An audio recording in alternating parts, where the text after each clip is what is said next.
Hello friends, welcome to our channel. कैसे हैं आप सब लोग? आई होप कि आप सब अच्छे होंगे ना, आपकी प्रिपरेशन भी बहुत अच्छी चल रही होगी।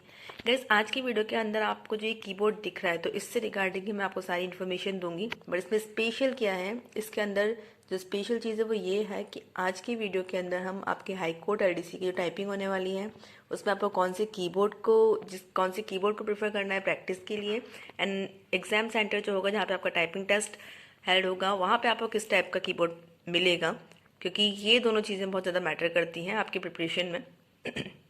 सो उससे रिगार्डिंग ही आज का वीडियो है। सो गाइज, आप ये जो वीडियो देख पा रहे हैं इसके अंदर जो कीबोर्ड है ये एक रेमिंगटन कीबोर्ड है आपका। रेमिंगटन कीबोर्ड की क्या स्पेशलिटी होती है, वो ये होती है कि इसके अंदर जो बैक स्पेस की है आपकी ये थोड़ी सी बड़ी होती है। ठीक है, इसके अंदर 104 कीज़ होती हैं आपकी।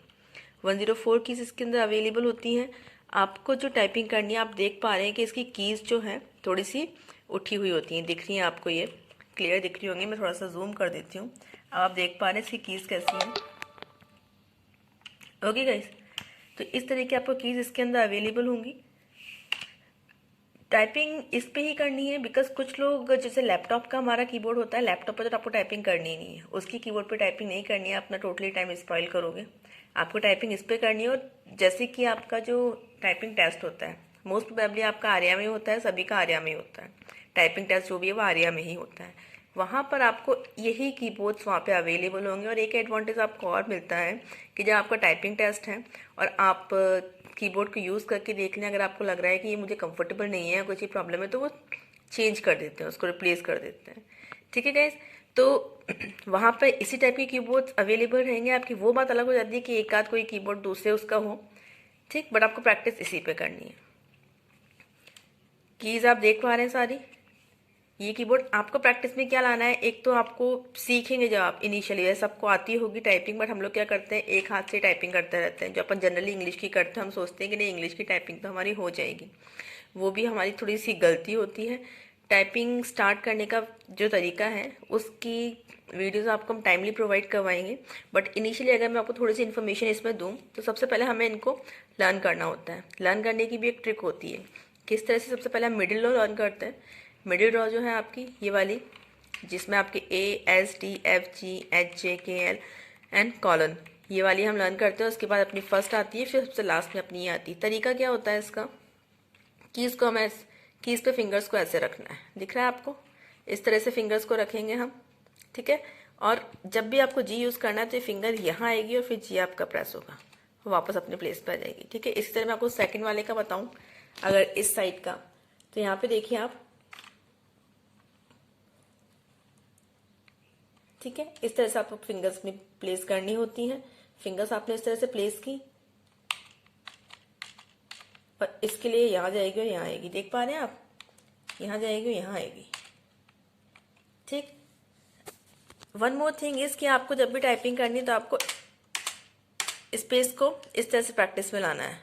ठीक है, इस हाथ से आपको सिर्फ शिफ्ट का यूज़ करना है, इसका यूज़ करना है। ठीक है, शिफ्ट की आपको ध्यान में प्रैक्टिस में रखना है, मतलब यही सब चीज़ें। तो सबसे पहले इस रो को लर्न करेंगे, इसी तरह से अपन को यहाँ पे करना होता है, उसी तरह से हम यहाँ पे करेंगे। ठीक है, तो ये बहुत सिंपल सा तरीका है किस तरह से करना है हर रो का। जैसे मैंने आपको इसका बताया, हमने हाफ में डिवाइड कर लिया, सिर्फ हमें ये वाली फिंगर्स अपनी प्लेस करनी होती हैं चारों। ठीक है गाइस, जो हमारा थंब है उसका काम तो सिर्फ ये। मैंने आपको ये इनिशियल बता दिया आप किस तरह से स्टार्ट कर सकते हैं इसको। कुछ भी ज़्यादा आपको ऐसा नहीं करना है कि मुझे सीखना ही पड़ेगा, बाहर जाके कोई गाइड करेगा, नहीं। आप तो ट्रस्ट कीजिए, स्टेप बाय स्टेप आपको सब पता चल जाएगा किस तरह से आपको टाइपिंग करनी है। आप लोग को ये जानना होगा कि भाई कौन सा है, डेल का है तो आपको क्लियर है। मॉडल कौन सा है मैं आपको बता देती हूँ, ये वाला, ये देखिए, ये आपको दिख रहा है यहाँ पे SK8115, ये आपका मॉडल है डेल का। ठीक है, तो ये आपको परचेस करना है। अगर आपके पास है तो वेल एंड गुड है, नहीं है तो आपको ये परचेस कर लेना। पुराने वाले कीबोर्ड्स जो आते थे पहले, उन पे आपको टाइपिंग नहीं करनी है गाइस। ठीक है, मैंने आपको ये इंपॉर्टेंट जो चीज़ें थी टाइपिंग से रिगार्डिंग आपकी बता दी हैं। कीबोर्ड के अंदर डिफरेंट क्या है वो मैंने आपको बता दिया है। ये रेमिंगटन है बिकॉज ये आपको दिख पा रहा है, वो कीज़ का डिफरेंस हो जाता है। फिर यहाँ पे फिर इस वाली को शिफ्ट यहाँ कर दिया जाता है अगर ये बड़ी होती है तो। ठीक है, तो उस तरह का होता है ये। बाकी सब चीज़ें क्लियर है। आपको सिर्फ एक तो शिफ्ट को प्रैक्टिस पे लाना है, यहाँ से भी और यहाँ से भी। ठीक है, यहाँ पे से मैं क्लियर करती हूँ, इस वाले हाथ के लिए ये वाला शिफ्ट और अपने जो राइट हैंड है उसके लिए ये वाला शिफ्ट, ठीक है। और एक स्पेस आपको नोटिस में रखना है। बाकी आपको इंग्लिश की टाइपिंग में और किसी की को नोटिस में नहीं, ध्यान ही रखना बैक स्पेस आपका काम नहीं करेगा, इस चीज़ को ध्यान में रखना है। इसलिए पहले से ही हमें बैक स्पेस पर फोकस करना है कि हमें इसे यूज़ नहीं करना है। ये इंपॉर्टेंट चीज़ है कि बैक स्पेस को यूज़ नहीं करना है अपने को। आपको सिर्फ शिफ्ट यूज़ करनी है, एंटर यूज़ करना है, कॉलन वगैरह कॉमा ये सब यूज़ करने हैं आपको, ठीक है। जो नीचे का है वो तो प्रेस हो जाता है, ऊपर वाले के लिए आपको शिफ्ट यूज़ करनी होती है, सबको पता है, स्पेस बार यूज़ करनी है। तो इस तरह से आप टाइपिंग अपनी स्टार्ट कीजिए अभी से। सबसे पहले आप इनको लर्न करना स्टार्ट करेंगे, ठीक है। सबसे पहले मिडिल रो, उसके बाद फर्स्ट। अभी देखिए फर्स्ट कैसे करेंगे, ये मैं आपको बस ऐसे ही नॉर्मली बता रही हूँ, ये आपकी कोई टाइपिंग का वो नहीं है सेशन, वो मैं आपको वो प्रॉपर वे में मैं आपको प्रोवाइड करूँगी। इसका कैसे करना है वो देखते हैं, चलिए। जैसे इधर वाले के लिए, ठीक है, और फिर आपका यहाँ पे ये बीच में आपके दो बच रहे हैं, वही चीज़ है सेम।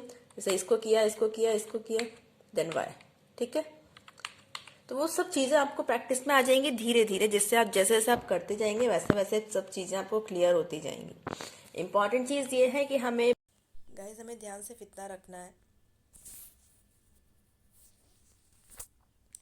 कि बैक स्पेस की जो है इसको इसमें से रिमूव कर दें कीबोर्ड से। वो क्यों करें, बिकॉज अगर बैक स्पेस की रहेगी तो हम हैबिचुअल रहेंगे और हम बार बार जब भी हमारी मिस्टेक होगी हम इसको अप्लाई करते रहेंगे, ठीक है। तो ये हमारे लिए आगे के लिए प्रॉब्लम है, बिकॉज वहाँ पे जो आपकी बैक स्पेस की है वो काम नहीं करने वाली है। और अगर हम इसको ही यूज़ करते रहेंगे तो हमारी एक्यूरेसी जो है वो इम्प्रूव नहीं होगी, हम मिस्टेक करने की हमारी आदत रहेगी। अगर हम इसको रिमूव कर देंगे तो हमें पता है कि भाई हमारे पास करने के लिए कुछ भी नहीं है, तो बिल्कुल आप अपनी एक्यूरेसी को भी इम्प्रूव कर पाएंगे हम, और इस चीज़ का एडवांटेज हमें मिलेगा। ओके गाइस, इसके अलावा क्या क्या चीज़ें हमें ध्यान रखनी है, एक तो हमें अपने सिटिंग का बिल्कुल ध्यान रखना है। मैंने अपने सेकंड जो इससे एक और वीडियो है उसमें मैंने आपका सिटिंग का बताया है कि अपने को सिटिंग का कैसे ध्यान रखना है। इंपॉर्टेंट चीज़ ये है कि हमें टाइपिंग जो करनी है अपनी जो रिस्ट है उसको यहाँ इस पर मतलब जो बेस है उस पर चिपका के नहीं करना है, हथेली को उठा के करना है। सबसे पहले हम मिडिल रो के लिए प्रैक्टिस करेंगे, फिर हम फर्स्ट रो के लिए करेंगे, उसके बाद हम थर्ड रो के लिए प्रैक्टिस करेंगे, ठीक है। ध्यान से कुछ चीज़ें रखनी है, बैक स्पेस यहाँ पे काम नहीं कर रही है, शिफ्ट को हमें यूज़ करना है स्मॉल एंड कैपिटल के लिए, और एक स्पेस बार को अपने को थंब से इसको हमें यूज़ करना है, ऐसा मैंने आपको बताया था स्टार्टिंग में। और इसके अंदर कुछ भी ऐसा नहीं है। अपने को फिंगर्स कैसे प्लेस करनी है मैंने आपको बता दिया है। बैक स्पेस को अभी से ही निकाल दीजिएगा। टाइपिंग कब से स्टार्ट करनी है, एक क्वेश्चन बहुत अराइज होता है, बहुतों के कमेंट आते हैं। टाइपिंग के लिए देखिए कोई अपने को मुहूर्त निकालने की नीड नहीं है। अगर आपसे कोई कहता है कि भाई आंसर की आ जाए, एग्ज़ाम हो जाए, फिर एक महीने का काम है, तो आराम से हो जाएगी दोनों, तो दोनों की टाइपिंग। तो ये चीज़ पे आपको ट्रस्ट करने की नीड नहीं है। हो सकता है वो कह रहे हैं क्यों वो कर सकते होंगे, ज़रूरी नहीं है हम भी एक महीने में परफेक्शन ले आए, क्योंकि बार बार चांस नहीं आएगा। हाईकोर्ट की वैकेंसी काफ़ी टाइम में आई है, फिर से वही टाइम आपको वेट करना पड़ेगा, ठीक है। तो वो चांस हमें चाहिए ही नहीं। अभी से अपनी टाइपिंग को आप स्टार्ट कीजिए, हाफ एन आवर हम दे सकते हैं डेली। लर्निंग फेज़ आपका हो जाएगा 15 दिन मान लो, उसके बाद फिर टाइपिंग स्टार्ट हो जाएगी। तो आपको किसी को भी काका जी कहने की नीड नहीं रहेगी, ज़रूरी नहीं है आप जाके वहीं पे सेंटर में बैठे हैं। हम ये क्या करते हैं, हम ब्लाइंड ट्रस्ट करके जाते हैं किसी भी टाइपिंग सेंटर पे कि हाँ यार ये हमें टाइपिंग परफेक्ट कर देंगे। ये सबसे बड़ी स्टूपिडिटी है हमारी तरफ से। जब हम खुद ही डिफ़ॉल्टर हैं तो हम किसी से क्या एक्सपेक्ट करेंगे कि हमारी टाइपिंग को इम्प्रूव कर देंगे। सबसे बड़ी बेवकूफ़ी ये होती है कि हम आंसर की आने के बाद टाइपिंग करते हैं, जबकि हमारी टाइपिंग ज़ीरो है। अगर अपन सोच रहे हैं कि हम व्हाट्सएप पे मैसेज टाइप कर रहे हैं या नॉर्मली टाइपिंग कर रहे हैं, तो हमारी टाइपिंग वो टाइपिंग नहीं होती है, ठीक है।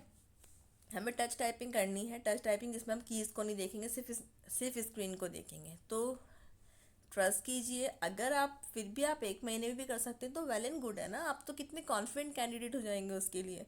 तो अगर आप मेरी बात माने तो अपनी टाइपिंग को अभी से स्टार्ट कीजिए, बाकी चॉइस इज़ योर्स। आपकी हेल्प के लिए ऑलवेज अवेलेबल हैं हम लोग। मिलते हैं नेक्स्ट वीडियो के साथ। आपको ये वीडियो कैसा लगा प्लीज़ कमेंट करके बताइए गाइज। Thank you.